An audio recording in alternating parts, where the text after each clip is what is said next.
सलाम नमस्ते, मैं हूं मोहिनी कश्यप। सलाम भारत पर आपका स्वागत है।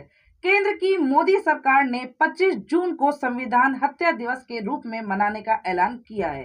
केंद्र सरकार के फैसले को जारी करते हुए गृह मंत्री अमित शाह ने कहा कि 25 जून 1975 को तत्कालीन प्रधानमंत्री इंदिरा गांधी ने अपनी तानाशाही मानसिकता को दर्शाते हुए देश में आपातकाल लगाकर भारतीय लोकतंत्र की आत्मा का गला घोट दिया था। लाखों लोगों को अकारण जेल में डाल दिया गया और मीडिया की आवाज को दबा दिया गया। भारत सरकार ने हर साल 25 जून को संविधान हत्या दिवस के रूप में मनाने का निर्णय किया है।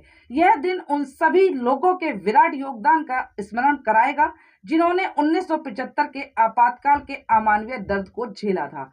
आज हम चर्चा करेंगे कि आपातकाल क्या होता है और 25 जून 1975 को राष्ट्रीय आपातकाल क्यों लगाया गया। इस विषय पर हम चर्चा करेंगे राजनीतिक पत्रकार AQ खुर्रम जी से।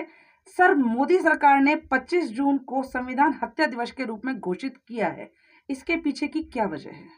देखिए, 25 जून 1975 को तत्कालीन प्रधानमंत्री इंदिरा गांधी ने तत्कालीन राष्ट्रपति फखरुद्दीन अली अहमद को ये सिफारिश की थी कि देश में आपातकाल लगाया जाए। फखरुद्दीन अली अहमद ने आपातकाल की घोषणा करते हुए उसके पीछे की जो वजह बताई थी वो ये थी कि देश में आंतरिक गड़बड़ी है, इसकी वजह से आपातकाल लगाया जा रहा है।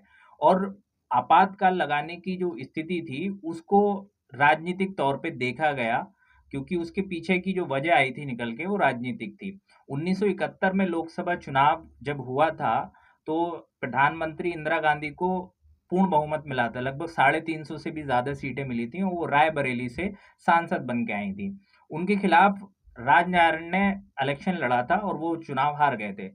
1971 के 4 साल बाद, यानी चुनाव नतीजे आने के 4 साल बाद 1975 में उन्होंने हाई कोर्ट में ये याचिका दायर की कि प्रधानमंत्री इंदिरा गांधी ने चुनाव में धांधली की है, पैसे का गलत इस्तेमाल किया है, जितनी लिमिट है उससे ज्यादा पैसा खर्च करके चुनाव जीता है।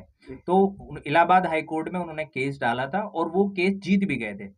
इलाहाबाद हाई कोर्ट ने उनको उसमें दोषी पाया कि इन्होंने चुनाव में धांधलीबाजी की है और 6 साल तक किसी भी पद पर रहने के लिए उनको जो है प्रतिबंध कर दिया था और प्रधानमंत्री का पद छोड़ने के लिए कहा गया था। तब प्रधानमंत्री इंदिरा गांधी ने सुप्रीम कोर्ट का रुख किया, हाई कोर्ट का फैसला नहीं माना और सुप्रीम कोर्ट गई। तो सुप्रीम कोर्ट ने भी हाई कोर्ट का फैसला तो जारी रखा, लेकिन उन्होंने प्रधानमंत्री पद से हटने के लिए रोक लगा दी कि प्रधानमंत्री पद से इंदिरा गांधी नहीं हटेंगी। ये 24 जून को ये फैसला आया था सुप्रीम कोर्ट का। 25 जून को ही सिफारिश की इंदिरा गांधी ने राष्ट्रपति फखरुद्दीन अली अहमद को और 25 जून की रात से ही आपातकाल की घोषणा हुई और आपातकाल जारी हो गया। 25 जून 1975 से लेके 21 मार्च 1977 तक, यानी लगभग 21 महीने तक देश में आपातकाल लगा रहा और उस वक्त जो था वो मौलिक अधिकारों पे प्रतिबंध लगा दिया गया था। कई तरह की जो स्वतंत्रताएं 21 महीने तो बहुत लंबा टाइम होता है सर। जी, 21 महीने तक था, इसीलिए उसको देश का सबसे ज्यादा काला वक्त कहा जाता है। मतलब कि वो लोकतंत्र के खिलाफ काला दौर था, ये बोला जाता है। और उसी को ध्यान में रखते हुए या उसी पे कांग्रेस पे हमलावर होते हुए इस वक्त जो है मोदी सरकार ने इसको संविधान की हत्या दिवस के रूप में घोषणा की है गृह मंत्री अमित शाह ने, कि इतने लंबे वक्त तक देश की जनता के जो मौलिक अधिकार हैं उन पे पाबंदी रही और जो अन्य स्वतंत्रताएं होती हैं उन पे पाबंदी रही। और मीडिया को भी उन्होंने अपने रेगुलाइज किया कि वो हमसे पूछ के ही जितना होगा उतना प्रिंट होगा। मीडिया को भी अपने कंट्रोल में रखा। विपक्षी जो नेता थे उनको भी गिरफ्तार कर लिया गया। तो इस तरह की तानाशाही के रूप में देखते हैं लोग इसको, और है भी क्योंकि इतना लंबा वक्त जो है वो लोगों का जो लोकतांत्रिक हमारा देश है उसमें लोगों के अधिकारों का हनन हुआ, जिसकी वजह से आज प्रधानमंत्री नरेंद्र मोदी ने को कितनी कठिनाइयों का सामना करना पड़ा होगा इतने लंबे टाइम में। जी जी, इसी वजह से प्रधानमंत्री नरेंद्र मोदी ने इस वक्त जो है इसको कांग्रेस को भी घेरा है, हमला भी बोला है, क्योंकि कांग्रेस के जो नेता हैं इस वक्त LOP राहुल गांधी, वो संविधान बचाओ या इस तरह के हमले लगातार मोदी सरकार पे कर रहे हैं पिछले 10 सालों से। तो अब उन्होंने भी पलटवार करते हुए इसको क्योंकि कांग्रेस की सरकार थी, इंदिरा गांधी कांग्रेस की थी, तो उन्होंने कांग्रेस पे पलटवार करते हुए 25 जून को संविधान हत्या दिवस के रूप में घोषित किया है। जी। सर, राष्ट्रीय आपातकाल क्या होता है और ये किन परिस्थितियों में लागू किया जाता है? देखिए, हमारे संविधान में अनुच्छेद 352 के तहत आपातकाल का ज़िक्र है, जी। जिसमें जो परिस्थितियाँ हैं वो ये हो सकती हैं कि अ, देश की सुरक्षा का मामला हो, चाहे या युद्ध की परिस्थिति हो, या आंतरिक तौर पर कुछ स्थिति ऐसी बने कि जिससे सुरक्षा को लेकर देश की सुरक्षा को लेकर दिक्कतें हो सकती हैं या देश की सुरक्षा को लेकर खतरा हो, तब राष्ट्रीय आपातकाल लगाया जा सकता है। और राष्ट्रीय आपातकाल क्या होता है, जैसे आपने पूछा, तो राष्ट्रीय आपातकाल में ये होता है कि जो मौलिक अधिकार होते हैं, जो प्रत्येक नागरिक के मौलिक अधिकार हैं, उन पे प्रतिबंध लगा दिया जाता है। और भी कई तरह की जो स्वतंत्रताएँ हमें मिली हुई हैं, देश के नागरिकों को मिली हुई हैं, उन सब पे प्रतिबंध लगा दिया जाता है।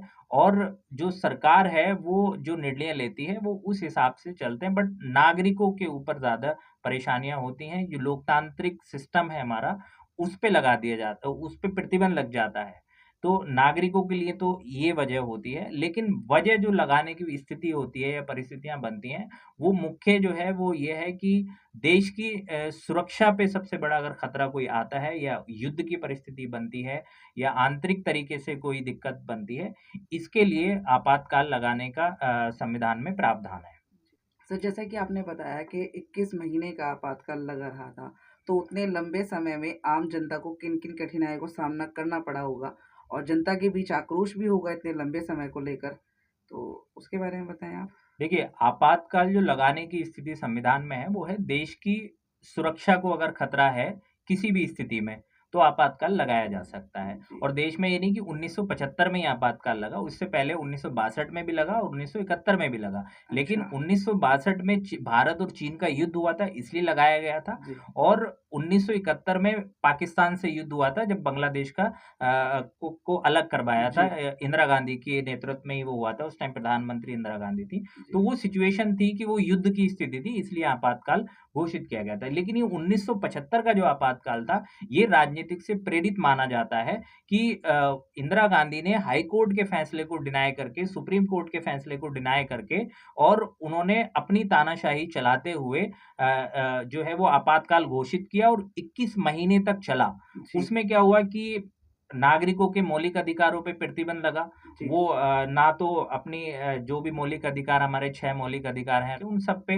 प्रतिबंध लग गया कि अपनी मर्ज़ी से आप सारी चीज़ें, जैसे अभी लोकतंत्र में हम कर सकते हैं, बोल सकते हैं, जी। आ जा सकते हैं, उन सारी चीज़ों पे था। राजनीतिक तौर पर जो विपक्षी दल थे, जितने भी विपक्षी दल थे, उन विपक्षी दलों के नेताओं को जेल में डाल दिया गया, जबरन जेल में डाल दिया जी। गया था। और लाखों की संख्या बताई जाती है कि तकरीबन 1 लाख से ज़्यादा लोगों को, जो विपक्ष के नेता थे, उनको जेल में डाल दिया गया था। आरएसएस, जो आज बहुत बड़ा संगठन है, उसको भी प्रतिबंधित कर दिया गया था।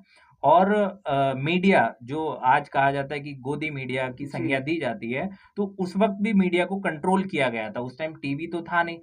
प्रिंट मीडिया था, अखबार था, तो उसको भी कंट्रोल किया गया था। मीडिया को भी सरकार को अपनी जो प्रिंट करना होता था, छापना होता था, वो सरकार के पास भेजना होता था, और उसको वो सेंसर्ड करते थे, यानी कि अलाउ करते थे, तो वो अखबार में आता था। इस तरह की स्थिति बनी हुई थी, और ये स्थिति लगातार 21 महीने तक रही।